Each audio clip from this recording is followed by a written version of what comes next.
Dans un petit village du Burkina Faso, vivait Issouf. Un soir, son ami d'enfance, Kader, lui rendit visite. « Je vois que tu galères encore, mais écoute-moi bien. Je connais un secret qui pourrait changer ta vie. Un porte-monnaie magique. Chaque jour, il te donnera tout l'argent dont tu as besoin. La seule condition est simple. Tout l'argent que tu reçois doit être dépensé avant minuit. » Malgré ses craintes, Issouf accepta. Le jour suivant, les choses empirèrent. Il débordait de ses tiroirs, de ses poches et même de ses marmites. Mais chaque fois qu'il essayait de les dépenser, personne n'acceptait de les prendre. Les marchands refusaient, les villageois fuyaient en le voyant. Même les mendiants rejetaient ses offrandes. « L'argent doit disparaître avant minuit, Issouf, sinon tu paieras le prix !» Restez jusqu'à la fin pour découvrir ce qui arrivera à Issouf. Et n'oubliez pas de vous abonner pour plus d'histoires africaines. Un jeune homme modeste et sans grands moyens. Malgré sa pauvreté, il gardait toujours le sourire et rêvait d'une vie meilleure. Ses journées étaient rythmées par des petits travaux dans les champs et des nuits passées à réfléchir à un moyen d'échapper à la misère. Un soir, son ami d'enfance, Kader, lui rendit visite. Kader avait quitté le village depuis quelques années et était maintenant méconnaissable. « Issouf, mon frère !» dit Kader avec un sourire énigmatique. « Je vois que tu galères encore, mais écoute-moi bien. Je connais un secret qui pourrait changer ta vie. Un porte-monnaie magique. Chaque jour, il te donnera tout l'argent dont tu as besoin. » Issouf, intrigué mais méfiant, demanda. « Quel est le prix à payer ? » « Rien n'est gratuit, Kader. » Kader le fixa dans les yeux. « La seule condition est simple. Tout l'argent que tu reçois doit être dépensé avant minuit. Si tu échoues, eh bien que Dieu te vienne en aide. » Malgré ses craintes, Issouf accepta. Kader emmena Issouf au bord d'une rivière que personne n'osait approcher. Cette rivière se trouvait au fin fond de la forêt, loin du village, dans un endroit isolé et inquiétant. L'eau était noire et l'atmosphère y était étrange, presque oppressante. Le ciel au-dessus de la rivière semblait sombre et tout autour, il n'y avait que des arbres imposants. Arrivés sur place, tous deux étaient nerveux. « Comment as-tu connu cet endroit ? » « Ça fait vraiment peur, » dit Issouf, les yeux scrutant l'obscurité. Kader répondit calmement. « C'est un ami à moi, un camarade de l'université, qui m'a montré cet endroit. » Devant cette rivière effrayante, leurs mains tremblaient. « Qu'est-ce qu'on va faire ici ? » « Où sont les porte-monnaies ? » demanda Issouf avec inquiétude. « Reste calme, ils vont nous les apporter, » répondit Kader. « Mais comment ?» insista Issouf. « Reste calme et ne parle pas, » rétorqua Issouf, un peu agacé. Ils restèrent silencieux un moment, et soudain, un gros poisson émergea de l'eau. Dans sa bouche, il tenait des porte-monnaies magiques. « N'aie pas peur, voilà les porte-monnaies qu'on nous a apportés, » murmura Kader. Issouf, toujours effrayé, demanda « Maintenant, on fait quoi ?» Kader le regarda et répondit « C'est à toi d'accepter et de les prendre. » « Mais comment ? Je fais quoi pour les accepter ?» insista Issouf. « Tu poses trop de questions, Issouf.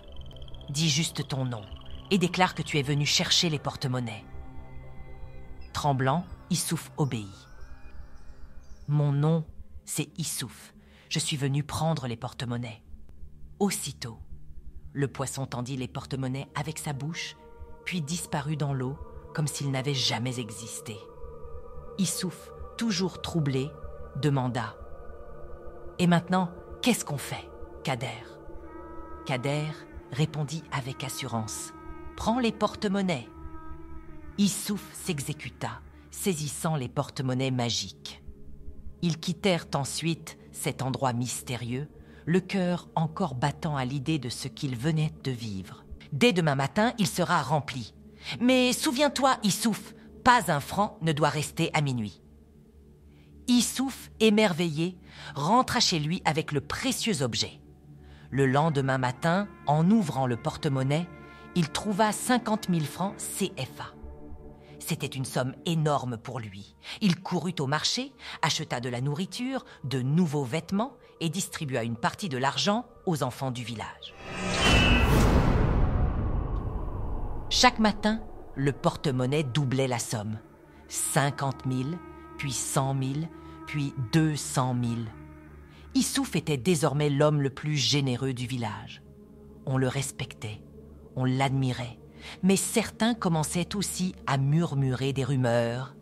Comment un paysan sans emploi pouvait-il être si riche du jour au lendemain? Issouf ne s'en souciait pas.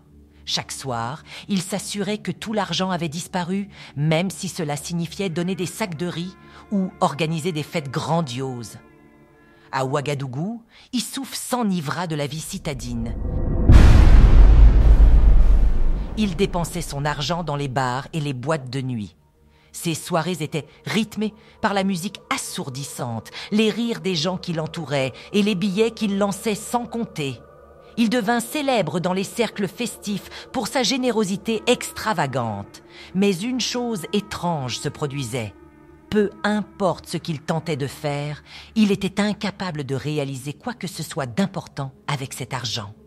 Chaque fois qu'il pensait investir dans une maison, une entreprise ou aider sa famille de manière significative, il se retrouvait mystérieusement distrait.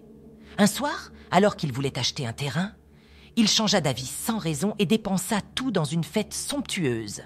Il se rendit compte que l'argent du porte-monnaie semblait le contrôler, le poussant à tout gaspiller. Mais Issouf commença à se poser des questions. Et si cet argent pouvait être épargné pour un avenir stable? Un soir, alors qu'il lui restait 100 000 francs à dépenser, il décida de cacher une partie dans une vieille mallette sous son lit. « Ce n'est qu'une petite somme, » se dit-il. « Personne ne le saura. » À minuit, il sentit une étrange vibration dans sa chambre. Des ombres glaciales traversèrent les murs et un rire sinistre emplit l'air. Au matin, il trouva des billets partout dans la pièce, mais ils semblaient pourris, couverts d'un liquide noir. Le jour suivant, les choses empirèrent. Les billets restants semblaient se multiplier par eux-mêmes, remplissant la maison d'Issouf. Ils débordaient de ses tiroirs, de ses poches et même de ses marmites. Mais chaque fois qu'il essayait de les dépenser, personne n'acceptait de les prendre. Les marchands refusaient, les villageois fuyaient en le voyant. Même les mendiants rejetaient ses offrandes. « L'argent doit disparaître avant minuit, Issouf, sinon tu paieras le prix. » Désespéré, Issouf retourna à son village et se rendit à la rivière Noire. Il tomba à genoux devant la rivière sacrée, serrant le porte-monnaie. « Reprenez-le, je ne veux plus de cet argent !» Mais en réponse, un rire sinistre s'éleva du rivière. « On ne reprend pas ce que tu as demandé, Issouf. Maintenant, c'est ton fardeau. » Le lendemain, les villageois trouvèrent Issouf assis sous le baobab, le regard vide et le porte-monnaie serré contre sa poitrine. Il murmurait des paroles incompréhensibles. Certains disent qu'il avait perdu l'esprit. D'autres affirment qu'il fut maudit à jamais.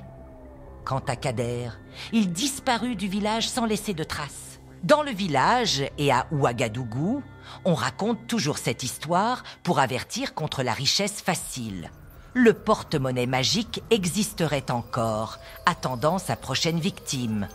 Morale: la richesse facile ne mène qu'à la destruction. Ce que l'on reçoit sans effort finit toujours par nous échapper.